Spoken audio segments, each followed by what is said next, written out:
बिस्मिल्लाहिर्रहमानिर्रहीम, अस्सलाम वालेकुम। मैं हूं ईसा नकवी और मेरे साथ मौजूद हैं उमर हयात ख़ान।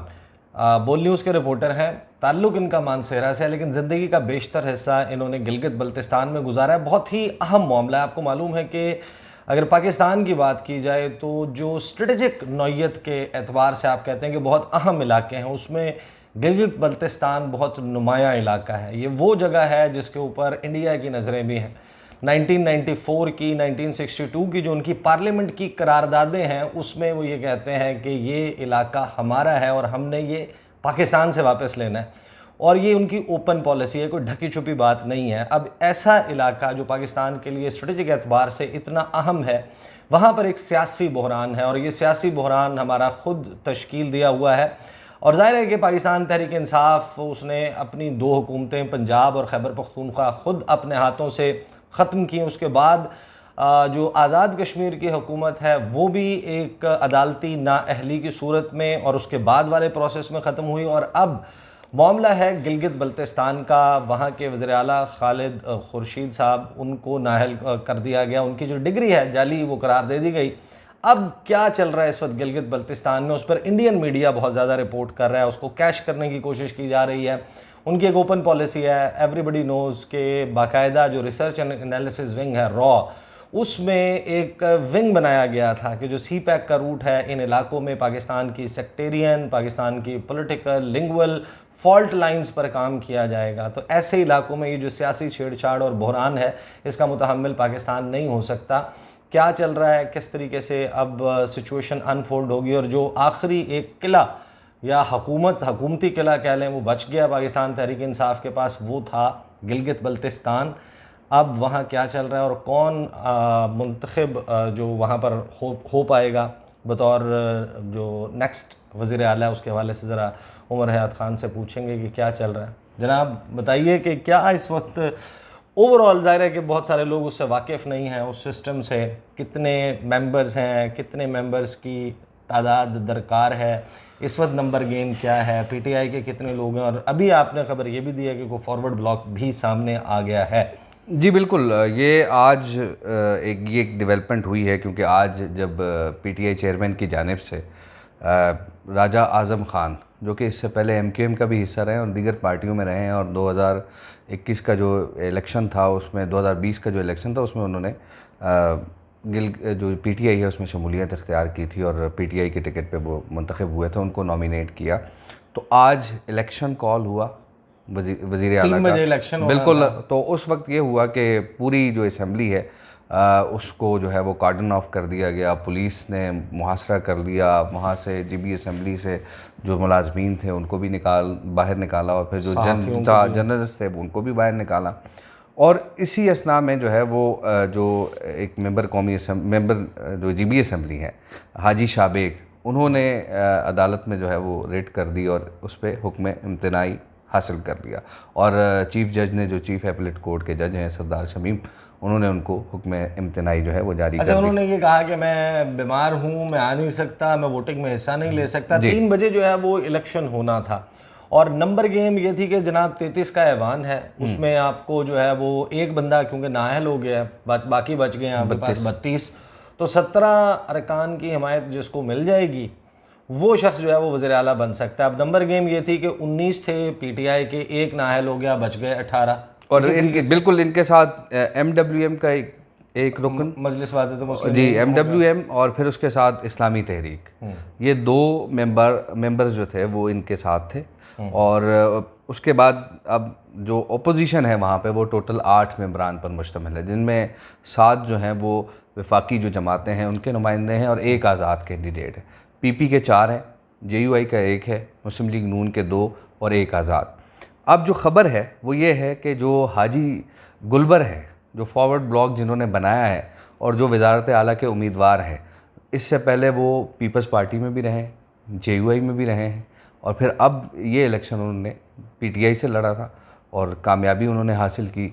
और इससे पहले उनके हलके से जो है वो दूसरे जो लोग थे, दूसरी पार्टीज़ के कैंडिडेट्स, वो मुंतखब होते थे।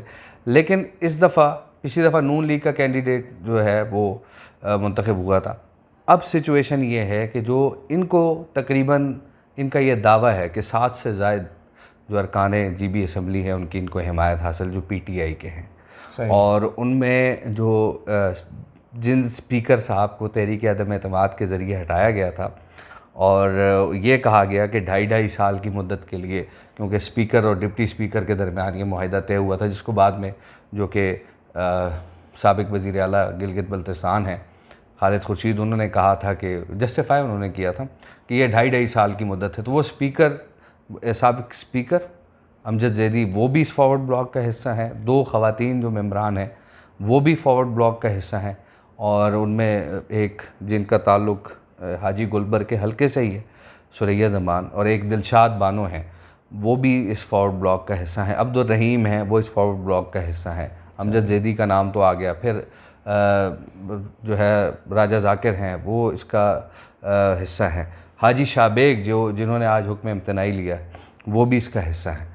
तो सूरत हाल जो है वो काफ़ी गंभीर हो गई है, और इस वक्त सिचुएशन वही है जो हमने आज़ाद जम्मू कश्मीर असम्बली के इलेक्शन में देखी थी। तो अब इसमें मुझे ये समझाएं कि पाकिस्तान तहरीक इंसाफ, अगर इस बात को दुरुस्त तस्वुर कर लिया जाए कि 7 अरकान जो हैं वो अब इस फॉरवर्ड ब्लॉक में आ चुके हैं, तो 18 में से 7 अगर आप निकाल लें तो बच जाते हैं 11।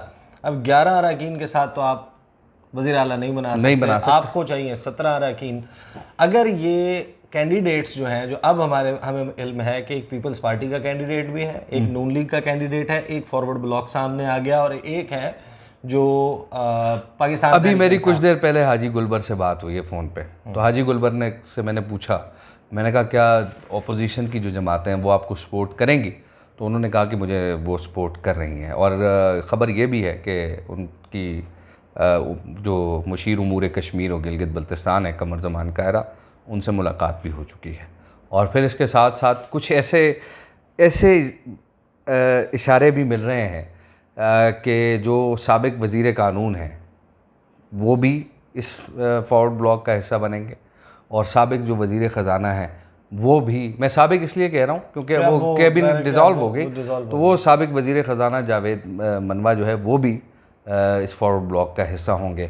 मेरी आज जो साबिक़ वज़ीर इत्तलात थे उनसे बात हुई, फ़तेहुल्लाह ख़ान, उनसे जब बात हुई तो उन्होंने कहा कि अभी ऐसी कोई चीज़ सामने नहीं आई।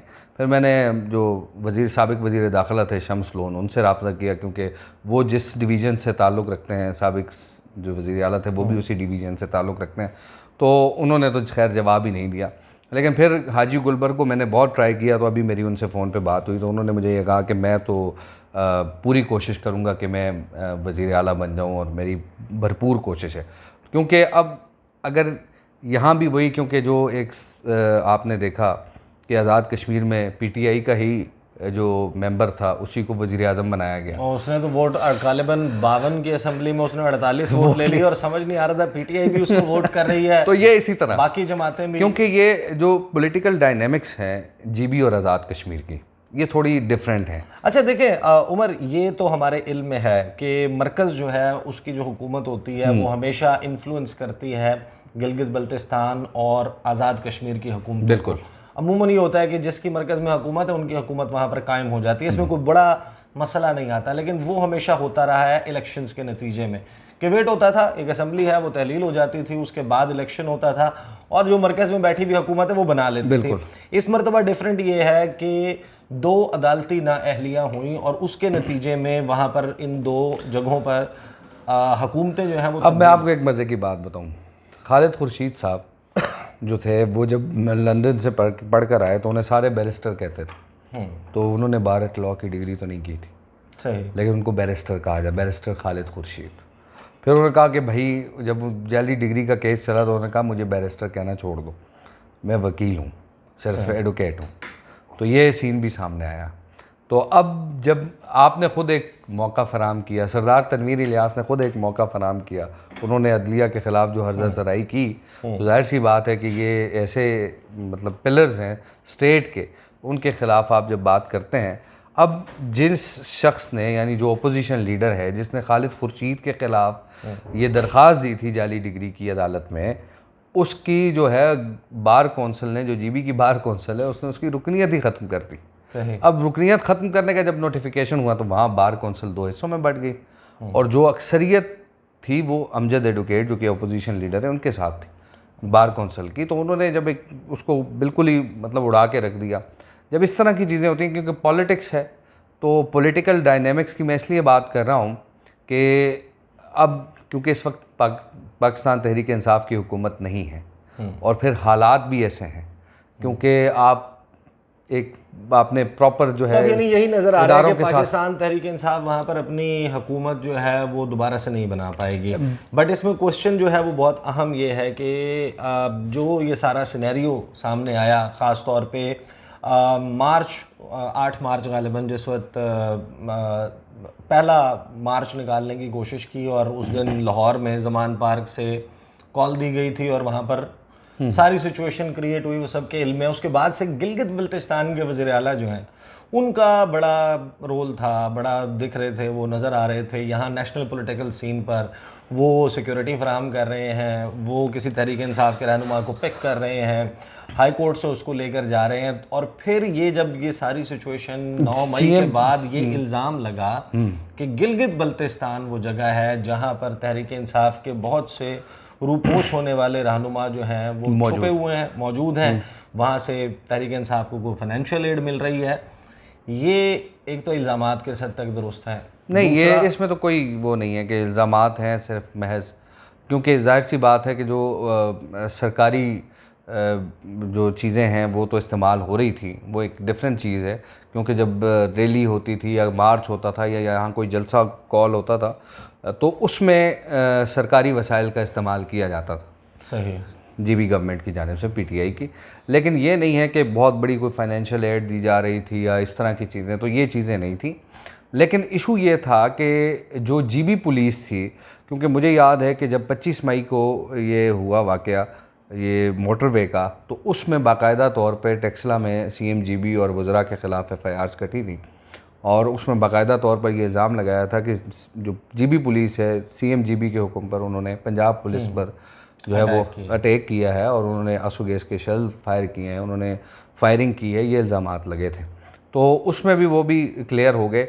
लेकिन जो असल चीज़ है वो ये है कि जब 9 मई को मुझे याद है, और मैंने ख़बर भी दी थी कि 9 मई को सीएमजीबी जो है वो तमाम जो लीडरशिप थी पीटीआई की, उनको जीबी हाउस में वो लेकर गए। उसमें शाह महमूद कुरैशी,